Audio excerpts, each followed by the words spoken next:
I can't believe this happened to me. I just can't. This can't be real. Please tell me that this is all just some sort of nightmare and that it'll end. Please just make it end. Last week it was just this buzzing sound. It wasn't loud. It wasn't even disturbing. It was just odd. I tried to figure out where it came from, but all I really could make out was that it was somewhere from behind the wall. We are on the first floor, so there can't really be anything.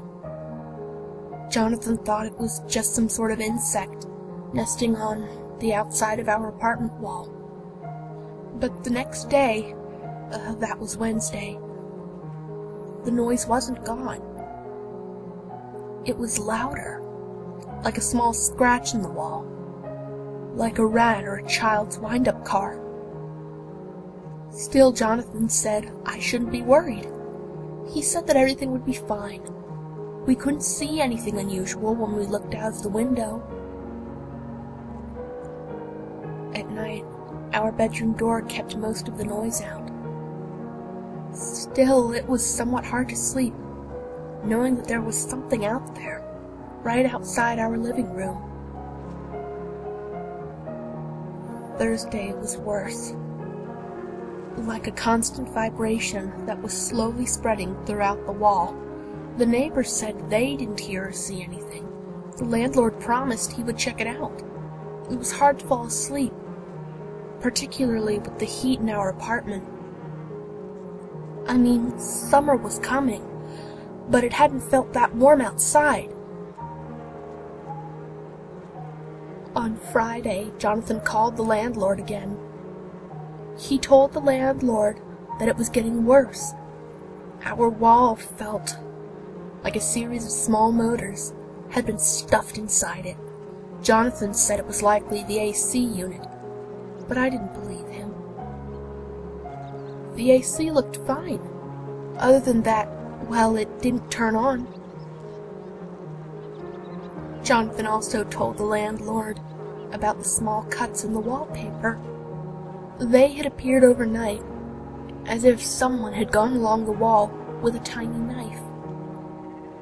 The buzzing, oh God, the buzzing was like a constant barrage of white noise. It was impossible to ignore. It was surprisingly easy to sleep, though. I think I rarely slept that deeply. I think that's why I didn't feel anything when these small bulges appeared on my feet and arms. I mean, I thought it was bugs, maybe bed bugs or something. I mean, Jonathan had them too. When I was out shopping, I noticed the bulges kept growing. They were a light red and a transparent whitish liquid kept seeping out. I had never seen any bug bites that were that bad. When I came home in the evening, Jonathan had crushed a hole in the wall. He said that it wasn't him, but I didn't believe that. I mean, pieces of cement don't just fall out of a wall. The wall was hollow. Jonathan said something must be living in it. The buzzing was still there. Louder, though. It wasn't near the hole, as if whatever made the buzzing had moved away from the light, or maybe from us. Jonathan took a flashlight and shone it inside of the wall to see what made the sound. That's when the wasp came out. It was just one tiny wasp with black and yellow stripes. Jonathan smashed it right away and cursed about spring. He said that whatever broke the wall must have made a hole on the other side too, and the wasp flew right through it.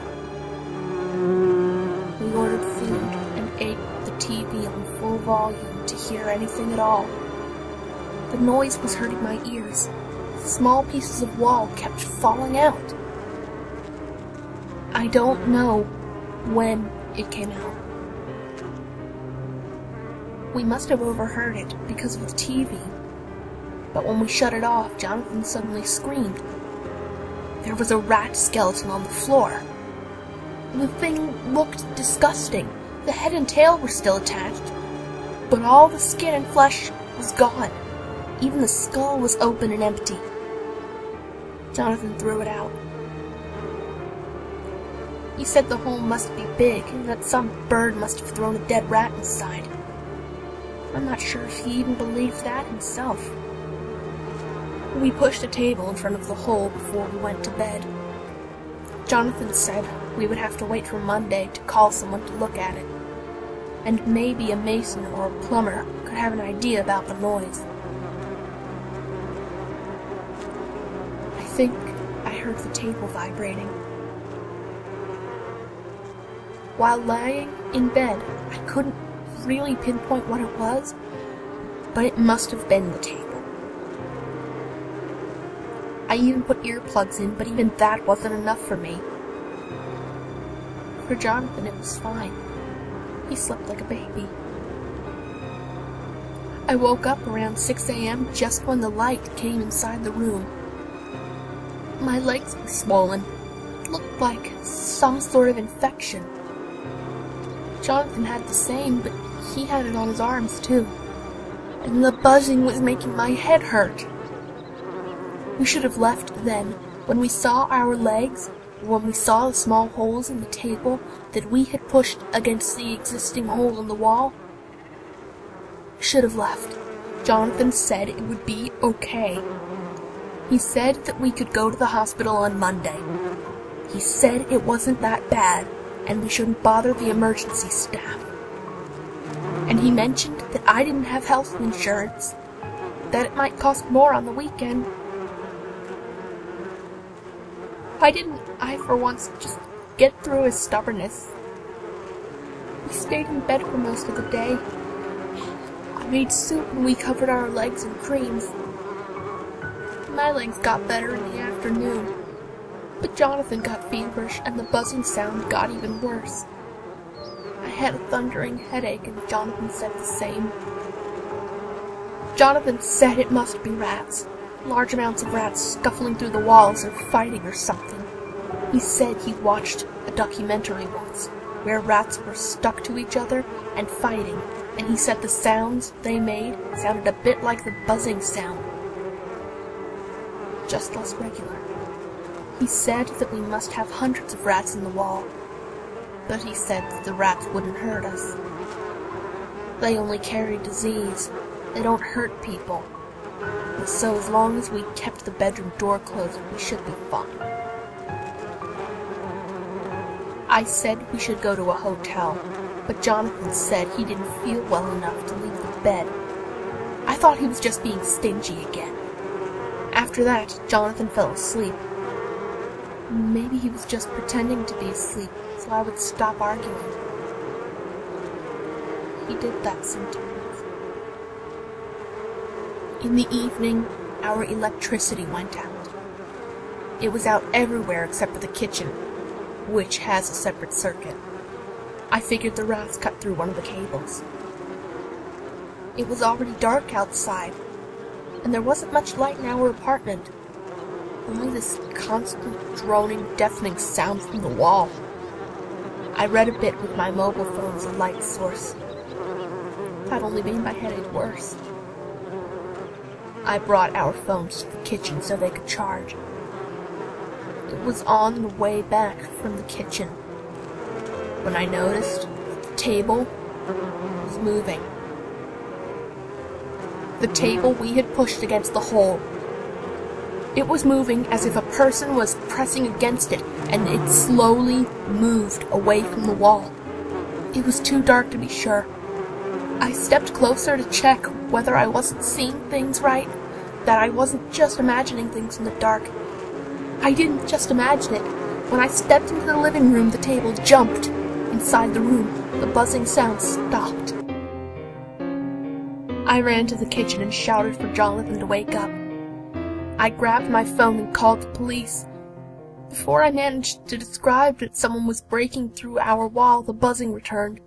It was so incredibly loud, as if I was standing in a stadium full of screaming people. Then I saw the dark shadow moving out from all sides of the table.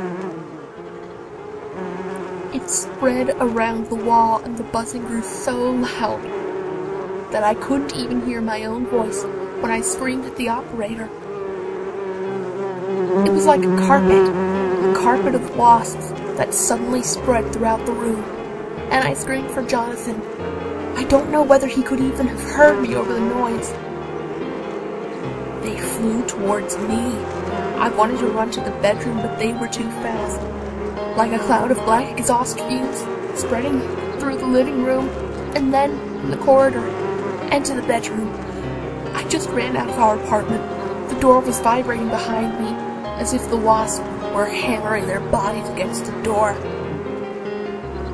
I think I heard him screaming. I think I heard Jonathan screaming. It took 2 days until they left. I saw a thick, large swarm of them flying away. The pest control guys had been spraying chemicals for hours throughout the house. Even the firefighters sprayed something. They even consumed the sheets and his clothes. The firefighters didn't allow me inside. They said I shouldn't see it. I heard them speaking, though.